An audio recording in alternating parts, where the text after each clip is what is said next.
আমি গরিব পরিবারের একজন সন্তান। আমার নাম হলো আবির। বাবা মায়ের বড় সন্তান, লেখাপড়ার অনেক মেধাবী।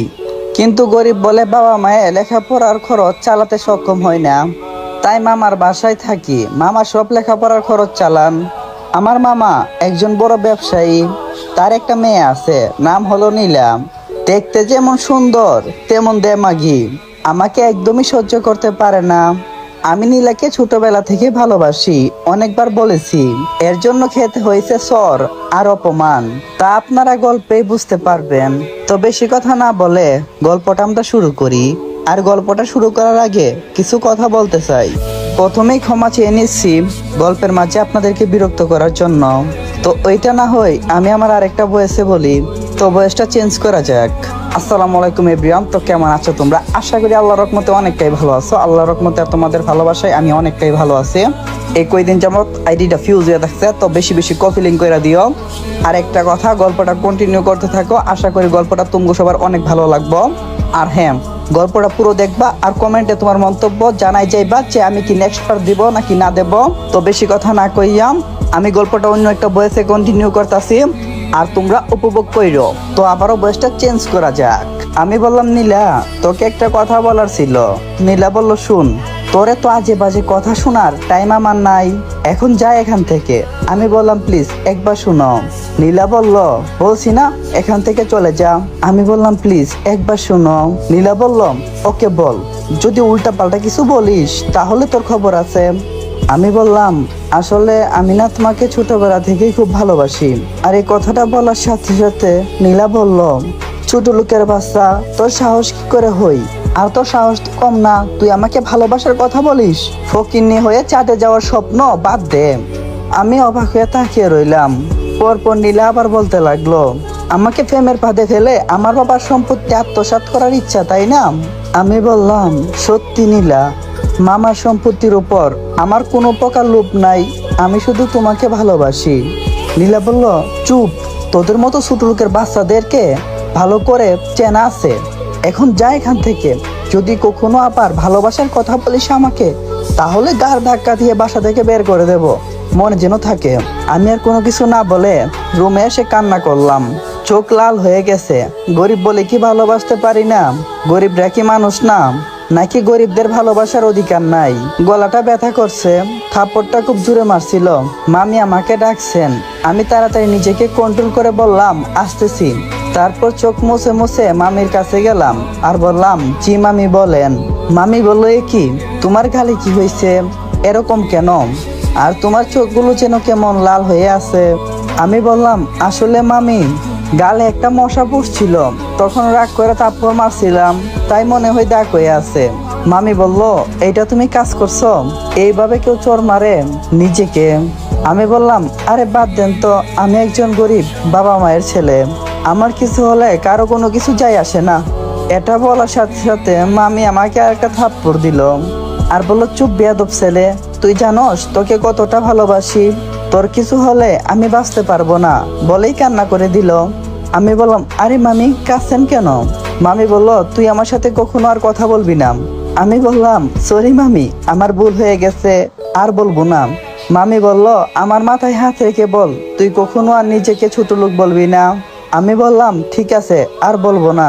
এইসব দেখে নীলার আগে ফুসতে ফুসতে সেখান থেকে চলে গেল। আর এখানে আমার তেমন কোনো বন্ধু বান্ধব নাই, তাই সব সময় বাসায় একা কাটাতে হয়। বিকালবেলা একটু ছাদে গেলাম আর বসে বসে ভাবতেছি, কবে এই ছোট লোকের খাতা থেকে নিজের নাম, পরিবারের নাম মুছে ফেলতে পারবো। এমন সময় দেখি নীলা কার সাথে যেন কথা বলছে, বলতে বলতে ছাদে আসলো আর কি। আমি অন্যদিকে মন দিলাম। ওর কিছু কিছু কথা শোনা যাচ্ছিল। নীলা বলতেছিল, শুনো না বাবু, আমাকে বিয়ে করবে কবে? ওই পাশ থেকে কি বললো জানি না। তারপর নীলা বলল, সত্যি বাবু? তারপর নীলা ছেলেটাকে একটা কিস দিল আর বলল, ঠিক আছে, আমি বাবাকে কালকেই তোমার কথা বলবো, যে রাজ তোমার সাথে কথা বলতে চাই। নীলা বলল, ওকে বাবু, তাহলে এখন রাখি। ওই পাশ থেকে কি বলছে কোনো কিছু শুনতে পাচ্ছি না, তাই নীলার কথাগুলো আপনাদেরকেই বললাম।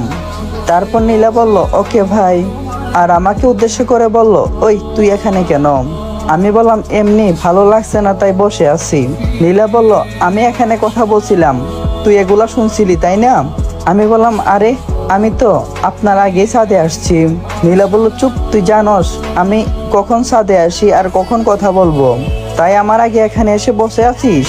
আমি বললাম, আরে আমি সত্যি বলছি, আমার ভালো লাগছিল না, তাই আমি এখানে এসে বসে আছি। নীলা বলল, ওকে যা এখান থেকে। আমি বললাম, একটা কথা বলবো? নীলা বলল, চোর খাওয়ার কথা মনে আছে? আমি বললাম, এটা তোর ভালোর জন্যই বলবো। নীলা বলল, কি বল? আমি বললাম, এই যে তুই রাজের সাথে সম্পর্ক করছিস, এই ছেলেটা কিন্তু ভালো না। বলার সাথে সাথে আবার আমাকে 2টা থাপ্পড় মারলো। তোর লজ্জা নাই? তোকে এত অপমান অবহেলা করি, তারপরও তুই আমাকে রাগাস? আমি বললাম, আমি তো আপনার ভালোর জন্যই বললাম। নীলা বলল, তুই আমার ভালো মন্দ দেখতে হবে না। আমি বললাম, আমি তোর ফুফাতো ভাই। নীলা বলল, চুপ ফকিন্নি, আবার ভাই? আমি বললাম, প্লিজ নীলা, এই ফকিন্নি কথাটি আর বলবি না, এটা শুনলে খুব কষ্ট লাগে।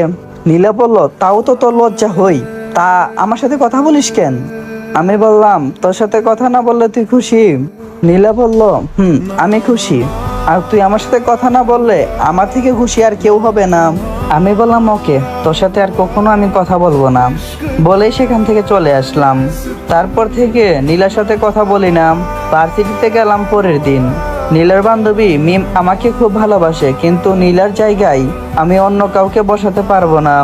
আমি গেট দিয়ে ঢুকার সাথে সাথে মিম আমার সামনে এসে দাঁড়ালো। মিম আমাকে বলল, এতদিন পর ভার্সিটিতে আসলি কেন? আমি বললাম, না এমনি। মিম বলল, তুমি জানো না, তোমাকে না দেখলে পাগল হয়ে যাই আমি। আমি বললাম, এই দেখো, এইসব বাদ দাও, আমি তোমাকে ভালোবাসি না। মিম বলল, আমি তো তোমাকে ভালোবাসি, প্লিজ চলো না, দুজনে এক দিক দিয়ে হাঁটি। আমি কিছু না বলে চলতে থাকলাম। হঠাৎ করে নীলা কোথা থেকে যেন আমার সামনে এসে দাঁড়ালো। নীলা বলল, ভালোই তো, প্রথমে আমাকে ভালোবাসার ফাঁদে ফেলতে চাইছিলি, আর আমাকে ফেলতে না পেরে বুঝি আমার বড় লোক বান্ধবীর দিকে নজর দিয়েছস? আমি কিছু বললাম না।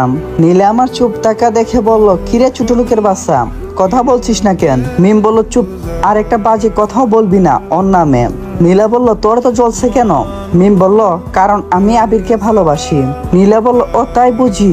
শুন, এই ছোট লোকের বাচ্চা তোকে ভালোবাসে না, শুধু বড় লোক হওয়ার জন্য তোকে কাজে লাগাবে, আর কিছু না। আসসালামু আলাইকুম এভরিওয়ান। তো এই গল্পের পার্ট 1 এখানে সমাপ্ত করলাম। আর তবু তোমাকে ভালোবাসি গল্পের পার্ট 2 লাগলে অবশ্যই কমেন্ট বক্সে কমেন্ট করবা। আর গল্পটা কেমন অবশ্যই কমেন্ট বক্সে জানাই দিও। তো ভালো থেকো, নিজেকেও খেয়াল রাখো।